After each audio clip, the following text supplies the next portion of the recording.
একসময় মুর্শিদাবাদ ছিল বাংলার রাজধানী, আর সেই ইতিহাসেরই নসিপুর রাজবাড়ি হচ্ছে এক নীরব সাক্ষী।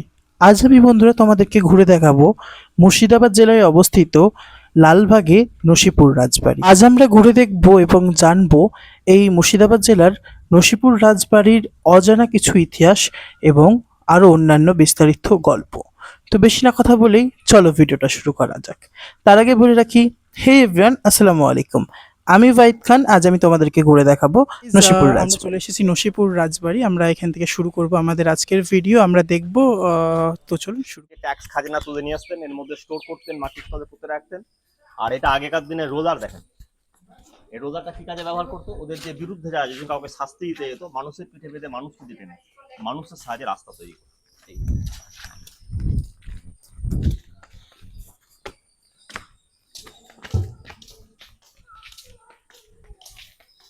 প্রথমে এই ফাঁকা গার্ডেনের উপরে এই যে স্ট্যান্ড বাই যে লোহার থাম পোতা রয়েছে, দেখেছেন? এই যে চারটে থাম, দুই সাইডে দুটো আছে, ওই দুই সাইডে দুটো। এখন তো ধরুন ইলেকট্রিক সিস্টেম ছিল, আগেকার দিনে কোনো ইলেকট্রিক সিস্টেম ছিল না। এই থামগুলো ছিল চার কোনায় পরস্পর গ্যাস লাইটে লাইট জ্বলতো। জায়গাটা শ্বেত পাথর বাঁধানো ছিল, কাঁচের ঘর ছিল। হীরাবাই নামে এক বাইজি লখনৌ থেকে আসতো, বিশ্বের সুন্দরী ছিলেন, যার 1 ঘন্টায় 5,000 স্বর্ণ মুদ্রা সোনার কয়েন। হীরাবাই ডান্স করতো। আর উপরে যে পোর্শনে যে ঘরগুলো দেখতে পাচ্ছেন, ওদের থাকার ঘর ছিল। যাবার সময় ঢুকবেন, ওটা মিউজিয়াম দেখে উপর দিয়ে বেরাবেন।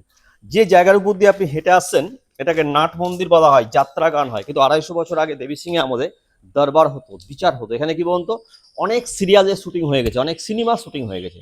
কিছুদিন আগে বেহুলা হলো, প্রফুল্ল সিরিয়াল হলো, অরিজিৎ সিং এর গানের অ্যালবাম এক যে ছিল রাজা, লেগা সাদ্দাম বই শুটিং। এই যে বেহুলা কোম্পানির আলপনা দেখুন এখনো রয়েছে। এটা বেহুলাতে চাঁদ সদাগরের বাড়ির সিন করেছিল, কিন্তু আগে ছিল দরবার হল, বিচার করতো। সামনে তাকাবেন, এই যে গম্বুজের চূড়া দেখে নেন, এটা কিন্তু পদ্ম ফুল স্টাইলে গম্বুজের চূড়া। আপনি 4টে রাউন্ডে যেদিকে ঘুরবেন, একই রকম ভাবে 10টা করে গম্বুজের চূড়া দেখবেন। ভাববেন 4 10 40টা গম্বুজের চূড়া আছে, কিন্তু তা না। টোটাল গম্বুজের চূড়া করা জানেন? টোটাল গম্বুজের চূড়া আছে 25টা। এই 25টা গম্বুজ কম দেখবেন। আসেন কাছ থেকে দেখো।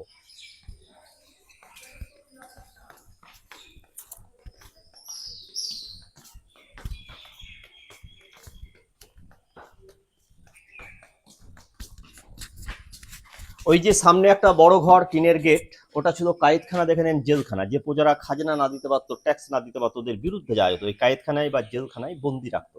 আর এই যে ঘরটা ঢুকতেন, এটা ছিল তখনকার দিনের শাস্তি ঘর বা ফাঁসির ঘর বলা হয়। একটা চেন দেখুন, বহু পুরোনো দিনের টাঙানো রয়েছে। 3টে চেন ছিল, চেনের সাহায্যে দড়ি, বালা এবং হ্যাঙ্গার সিস্টেম ছিল। আর এই কোনা থেকে কোনা পর্যন্ত যে পায়ের নিচে যে স্ল্যাব বসানো রয়েছে, এখানে কিন্তু কোনো স্ল্যাব ছিল না। নিচে ছিল কি জানেন? কুয়ো, মানে কাঠ থাকতো।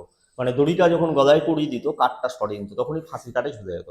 ফাঁসি দেওয়ার পর কুয়োতে ডেড বডি বা লাশটা পড়লে তল দিয়ে সুড়ঙ্গ ছিল, যেটা নদীতে চলে যেত। পরবর্তীকালে একটা অ্যাক্সিডেন্ট হওয়ার পর এটা গেথে প্রশাসন থেকে পুরো ভরাট করে বন্ধ করে, যে স্ল্যাব দেখছেন না, আজ থেকে 17 বছর আগে বসানো।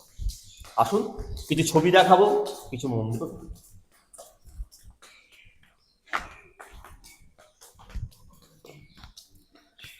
বিশ্বের সুন্দরী হীরাবাই, বিশ্বের সুন্দরী হীরাবাইয়ের ছবি দেখেন। 6 ফুট 2 ইঞ্চি লম্বা, লখনৌর নামকরা ড্যান্সার বাইজি হীরাবাই। অরিজিনাল ছবি এটা। অরিজিনালটা নষ্ট হয়ে যাওয়ার পর কম্পিউটার ছবি নতুন করে করা হয়। এটা ওয়ারিং হেস্টিংসের ছবি। আর এই ছবিটা রাজা দেবী সিং, যার বাড়ি দেখতে এসছেন, বাড়ির মালিক প্রতিষ্ঠাতা রাজা দেবী সিং। এটা দেবী সিং এরই ভাইয়ের ছবি, এনার নাম কীর্তি চাঁদ সিং।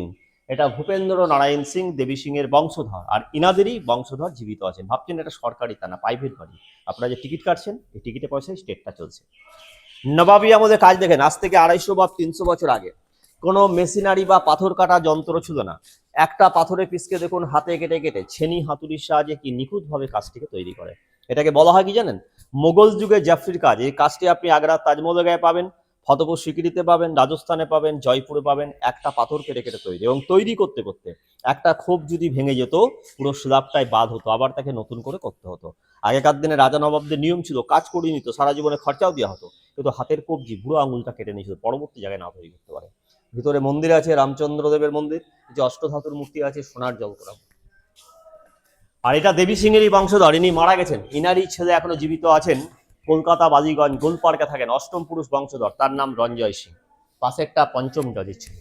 মূল্যবান পাথরের মূর্তি দেখাবো, কোষ্টি পাথরের মূর্তি, যে পাথর দিয়ে সোনা পরীক্ষা করা হয়, সেই কোষ্টি পাথরের কালী মূর্তি দেখবেন।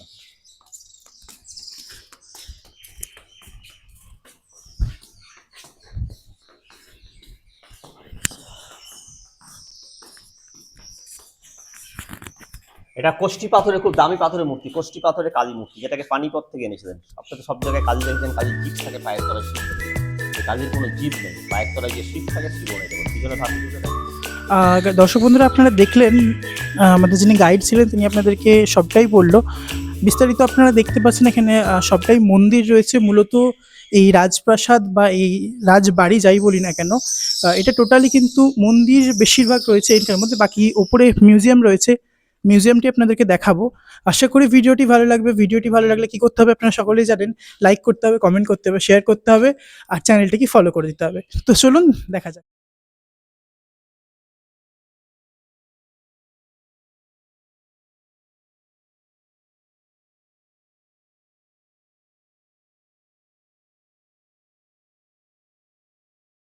ছিল নবাব আমলের বা সেই আমলের খাজনা অফিস, যেখানে খাজনা বা কর যেটাই বলা হয় না কেন সেটি নেওয়া হতো।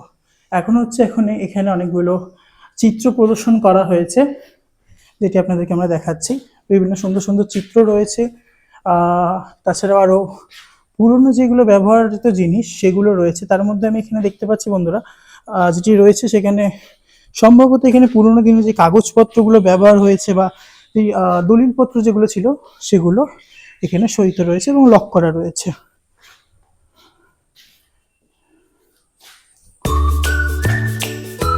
তাছাড়াও এখানে আমরা দেখতে পাচ্ছি পুরোনো দিনে যে টেবিল, তারপরে এই যে আলমারি বা শোকেস যাই বলা হোক না কেন, যেখানের মধ্যে বিভিন্ন বইপত্র রয়েছে।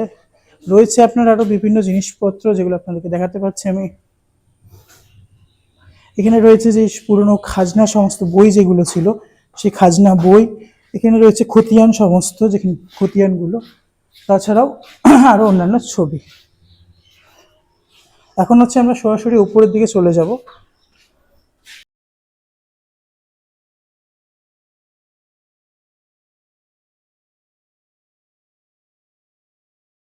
আপনারা শুনলেন বা আপনারা জানলেন, এই যে রাজবাড়ি বা এই রাজপ্রাসাদ এখনো কিন্তু সরকারের আন্ডারে নয়, বেসরকারি এনাদের বংশধর যারা ছিলেন তারা পরিচালনা করেন। আমরা চলে এলাম সোজা উপরে মিউজিয়ামে। মিউজিয়ামে চিত্র তুলে ধরতে নিষেধ করেছে, তাই আমি খুব বেশি চিত্র তুলছি না। বন্ধুরা, আমরা ভিতরটি পরিদর্শন করলাম, ভিতরটা আপনাদেরকে দেখালাম, তুলে ধরলাম। আশা করি আপনাদেরকে ভালো লেগেছে। আমি চলে এসেছি এখন বাইরে। বাইরের চিত্রটা ঠিক এইরকম টাইপের। এই যে উপর থেকে এখানে পুরো যে পেছন যেটা আছে বা রাস্তা যেটা সেটা দেখা যাচ্ছে, আর এদিকে হচ্ছে এই রাজপ্রাসাদ। আপনারা সম্পূর্ণ ভিডিওটি দেখলেন, আশা করি আপনাদেরকে ভালো লাগলো। ভালো লাগলে কী করতে হবে জানেনই আপনারা, চ্যানেলটি সাবস্ক্রাইব করতে হবে, লাইক করতে হবে, কমেন্ট করতে হবে এবং বন্ধুদের সাথে শেয়ার করতে হবে। তাহলে আজকের মতো এখানে শেষ করছি। দেখা হবে পরবর্তী কোনো এক ঐতিহাসিক ভিডিওতে হোক কিংবা অন্য ভিডিওতে। আজকের মতো টাটা।